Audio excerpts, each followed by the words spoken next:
A equipe do JR Notícias veio até o Centro de Referência da Mulher de Senhor do Bonfim para falar sobre algumas ações que o CRM tem atuado na nossa cidade. Em especial agora, durante o mês de agosto, na campanha Agosto Lilás. Eu tenho do meu lado a coordenadora do CRM, Luciana Araújo. Coordenadora, explica para a gente qual é o principal objetivo da Lei Maria da Penha. Bom dia, população bonfinense, a todos os ouvintes e telespectadores da JR Produtora. É uma honra, estar aqui participando desse programa junto com vocês e falando um pouco do Centro de Referência da Mulher, baseado na Lei Maria da Penha. Como a gente sabe, Maria da Penha era uma enfermeira, que se casou e sofreu violência durante muito tempo com o seu companheiro.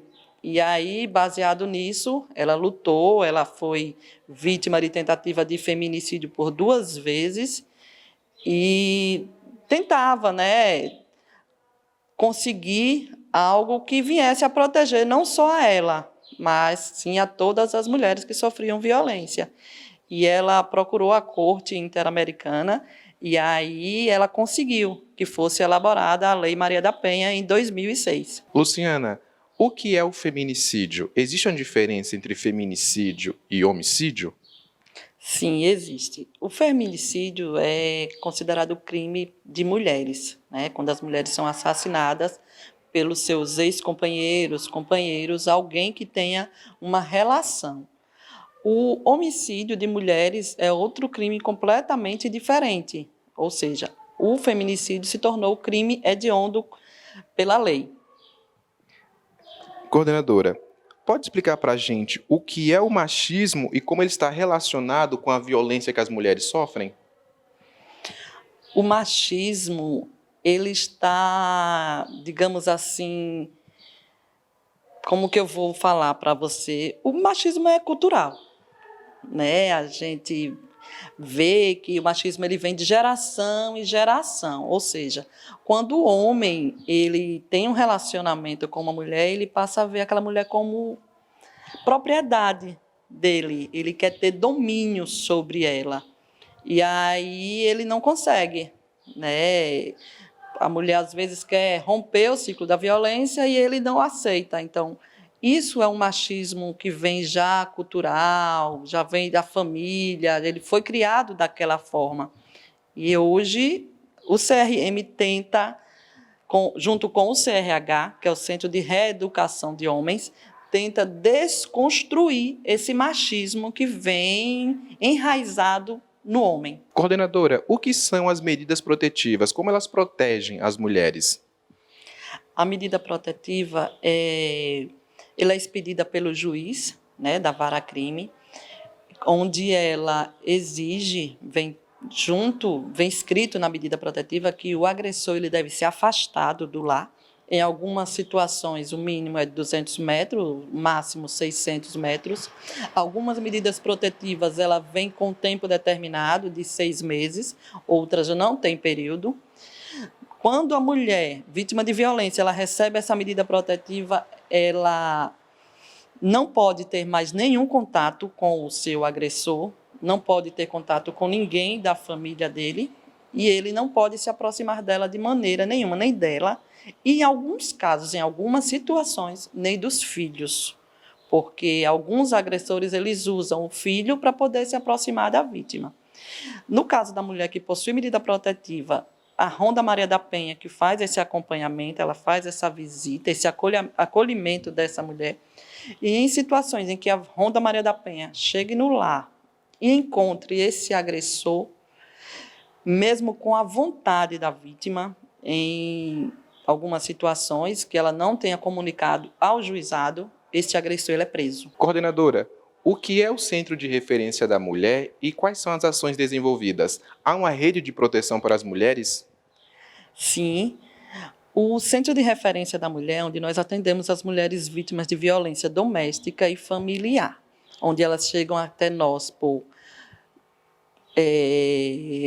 espontaneamente, elas nos procuram através de conhecimento que alguém falou, em alguma ação que a gente realiza externa e por acaso ela ficou sabendo do centro de referência, ela vem nos procura, ou por encaminhamento. Por exemplo, como você me perguntou, o NEAN. O NEAN faz parte da rede de proteção, que é o Núcleo Especializado de Atendimento à Mulher.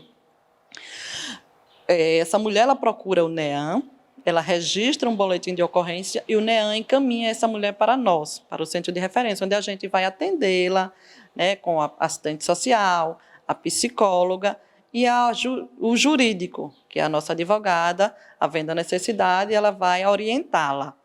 A psicóloga vai fazer o fortalecimento dessa vítima, como 99% dos casos que a gente atende, essas mulheres elas chegam completamente destruídas, e aí a gente tem esse trabalho de fortalecimento da vítima para que ela consiga romper aquele ciclo e não venha novamente retornar ao lar com o agressor. Temos também uma parceria, e a rede de proteção também faz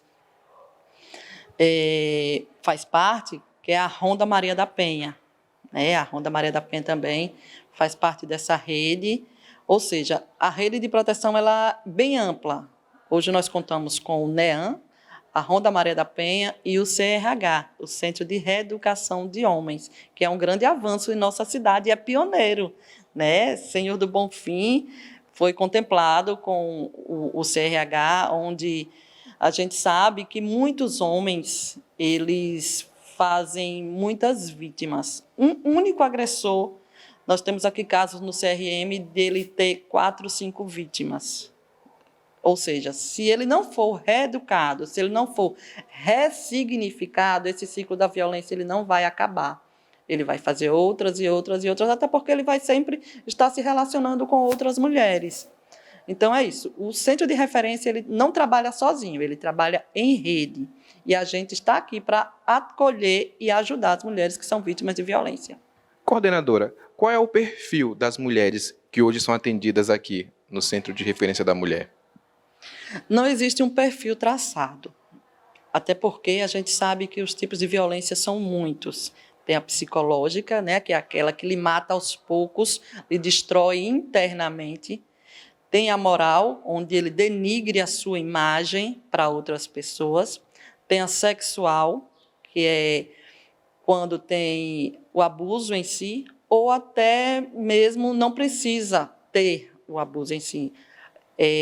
Uma palavra, um gesto, um ato é considerado hoje um abuso, onde a vítima ela pode registrar um boletim de ocorrência. Tem a moral, como eu já acabei de falar, tem a patrimonial, onde o agressor ele retém os bens da vítima, uma forma que eles têm de mantê-las perto dele. E, por fim, né, aqui mostra externamente que é a física, onde a mulher, às vezes, ela chega completamente destruída, né, machucada mesmo, muito machucada em alguns casos. Já, infelizmente, a gente já precisou chegar até a UPA para atender mulheres que não tinham condições de chegar ao centro de referência pela violência sofrida. Então, no caso, a gente pode dizer que as mulheres que estão passando por violência, elas podem procurar primeiro a Ronda Lei Maria da Penha, o NEAN, ou então não precisa? Não, elas podem estar procurando o centro de referência diretamente, ou através de encaminhamento, CRAS, CREAS, Conselho Tutelar, algum outro órgão, ou até a escola, quando a gente chega para realizar palestra, a gente também identifica, ou através do NEAN. Quando elas vão ao NEAN, automaticamente elas são encaminhadas ao centro de referência. A Ronda Maria da Penha atende as mulheres que possuem medidas protetivas de urgência. Quando as medidas protetivas chegam, aí a Ronda Maria da Penha passa a acompanhar essas mulheres. A Lei Maria da Penha salvou esta mulher. Ela teve coragem para denunciar seu agressor e buscar ajuda. Valdice, quando começou as violências com seu ex-esposo? Começou, eu não lembro muito bem, mas em 2006. 2006, meu filho tinha 1 ano e pouco, foi a primeira agressão que ele me agrediu. Ele chegou em casa às 5 horas da manhã de um bar e arrumou um pau na minha cabeça. E nesse momento eu fui para casa da minha mãe, passei o máximo 2 semanas em Tijuaçu, e de lá ele foi me buscar. E a burralidade da mulher foi voltar, e voltei.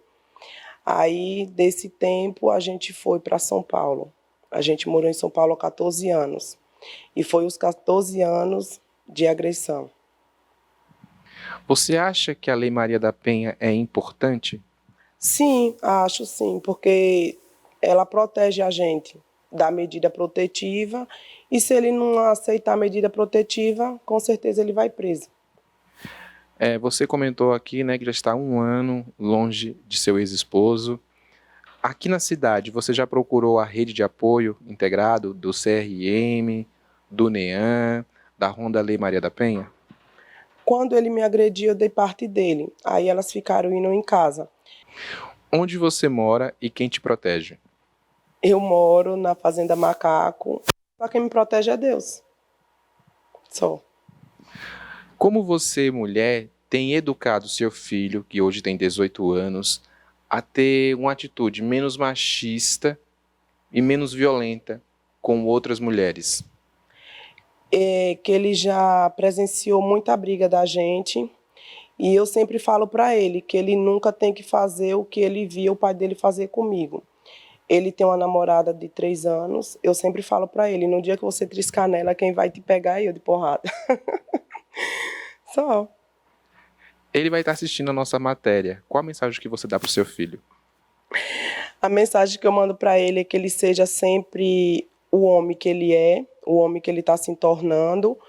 E outra, que ele nunca levante a mão para uma mulher, que mulher ela nunca como é que fala? Mulher ela não tem que ser apanhada, não tem que ser agredida, mulher ela tem que ser tratada como uma rosa.